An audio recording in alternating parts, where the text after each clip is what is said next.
প্রিয় দর্শক, আসসালামু আলাইকুম। আমি ডক্টর মুক্তা আক্তার সুমি কথা বলবো আজকে হাঁটুর ব্যথা নিয়ে।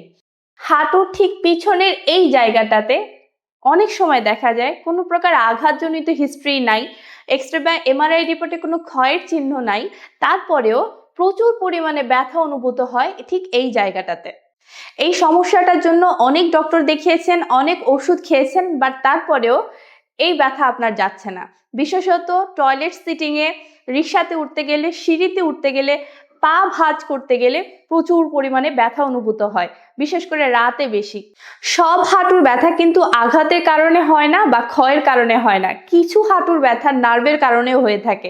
আমাদের কোমর থেকে যে নার্ভটা পাস হয়ে পায়ের পিছনের দিক দিয়ে পায়ের পাতা পর্যন্ত চলে যাচ্ছে, এই নার্ভটির নাম হচ্ছে সাইটিক নার্ভ।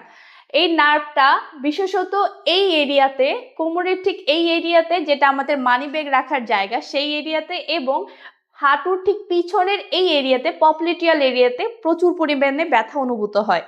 যারা দীর্ঘদিন ধরে ওষুধ খাওয়ার পরেও এই ব্যথার কোনো সলিউশন পাচ্ছেন না, অপারেশনের চিন্তা ভাবনা করছেন, তাদের উদ্দেশ্য করে বলছি, চিন্তার কোনো কারণ নাই। সঠিক সময়ে সঠিক রোগ নির্ণয় এবং প্রপার ফিজিওথেরাপি ট্রিটমেন্টের মাধ্যমে কিন্তু আপনি এই সমস্যা থেকে খুব দ্রুত বের হয়ে আসতে পারবেন।